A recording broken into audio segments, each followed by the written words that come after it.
Hi children, today we are going to learn about a new topic, that is 15th chapter, named talking about talking about the environment. Talking about the environment. Okay. So here, what is meant by environment? Environment is nothing but our surrounding. Actually, our surrounding is filled with living and non-living things. Living and as well as non-living things. Living and non-living things together they forms the nature, and in that nature or in that environment we are living. It is very important that everything, whether it is living or non-living, it is very essential in the nature.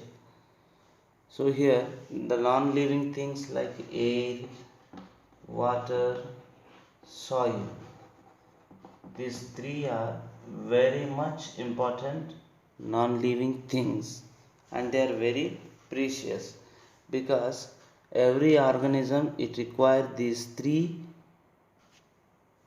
non-living things for their survival.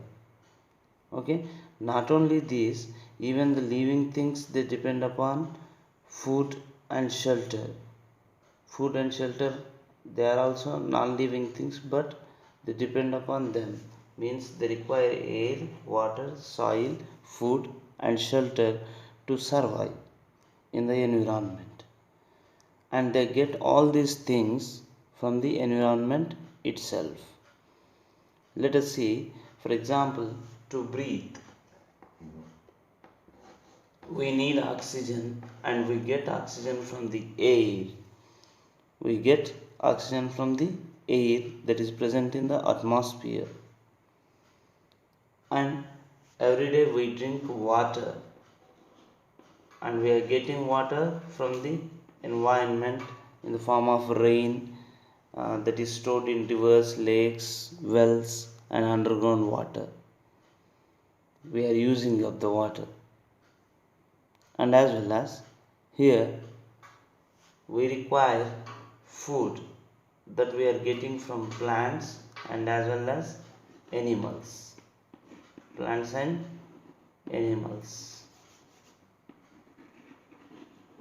Okay, so we need air, water, food, and we are getting food from plants and animals.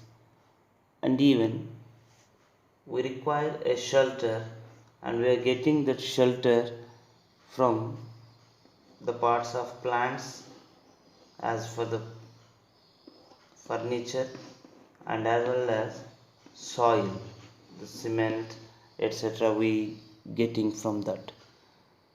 Okay, and here one more thing is that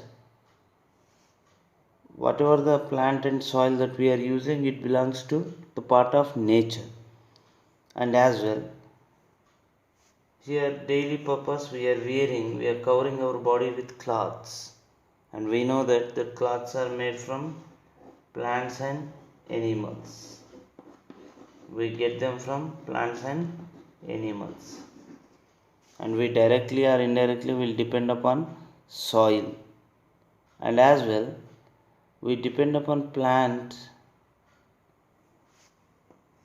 to get the firewood, fuel in the form of wood, which depends upon plant, and as well as we depend upon the minerals.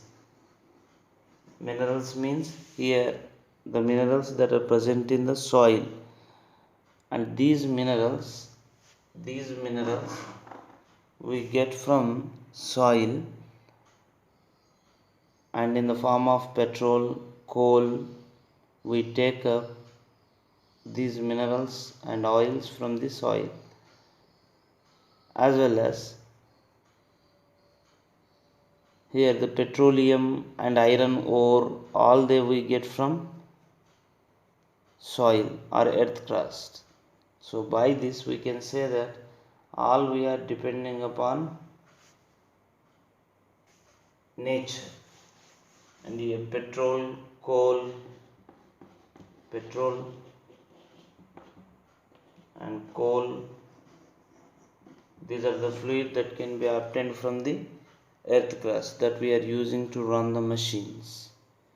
Okay, by this we can conclude that we are depending upon the environment, and whatever the things that are written here, air, water, plant, soil, animal, and minerals, petrol, coal, all these are called as natural resources.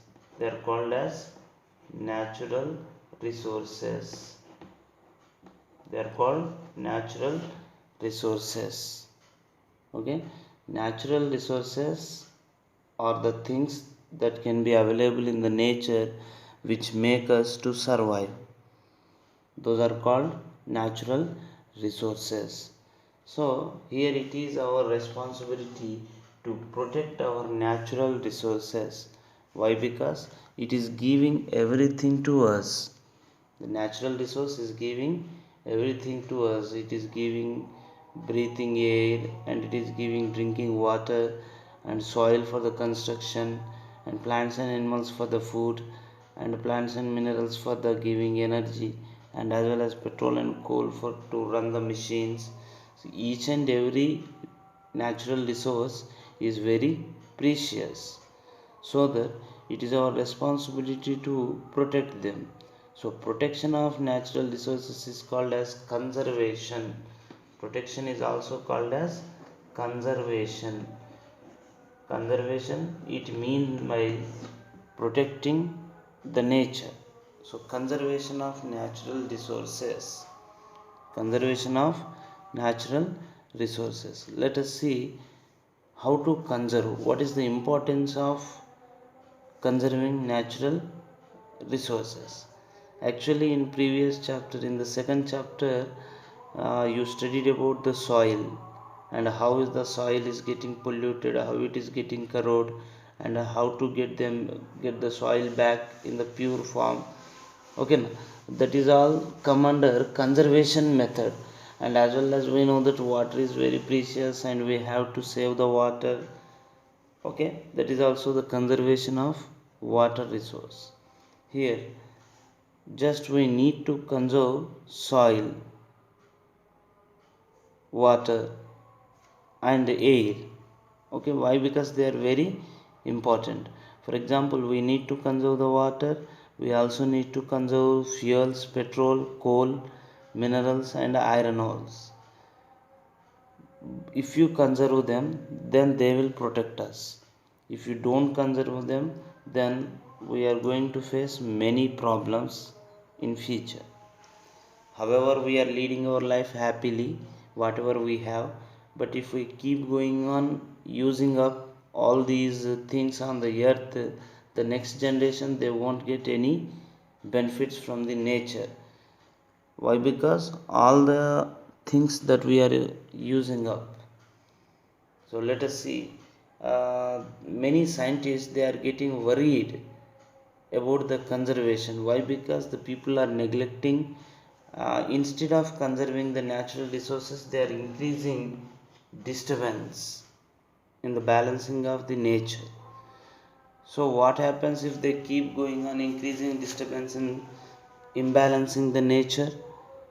Here it causes many changes. Actually, because of human population that is increasing day by day, the use of the natural resource.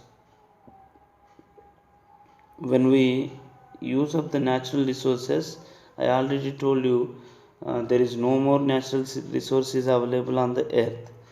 Very simple example I will tell you. For example, while you are bathing, you bath under shower, and whereas your grandfather is bathing with a bucket full of water, means who uses more water here?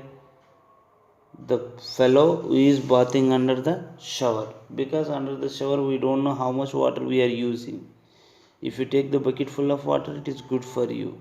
So like this, we need to conserve the nature. And here we need much more building materials such as wood that comes from the tree, and iron, bricks and cement come from the earth. We also need more fuel such as petroleum and coal that come from the earth. As a result, we are cutting down the more and more trees, and we are digging up more and more minerals from the earth. So what happens? The trees, they are getting cutting down, and as well as whatever the material that are available in the earth crust we are using up. So both of them, they are going to get clean up, means over. When they become completed, it is equal that our life is also going to complete, right? So actually, not only this deforestation, and as well as we are taking out the natural resource, even we are polluting the air today by spreading poisonous gases from the factories and vehicles, right? And as well as when the amount of pollution is less, the nature can take care of itself, and itself it can able to purify. But here human being is doing considerable damage to the nature. जितना है उससे ज़्यादा pollute कर रहा है, इसलिए the nature become imbalance and it won't be take care of itself. So we are going to suffer from many diseases because of air pollution, water pollution and soil pollution. So we should not spread the pollution. We need to conserve the natural resources. So in next session we'll learn what are the effect of pollution of the natural resources and how to conserve the natural resources in further classes. Thank you.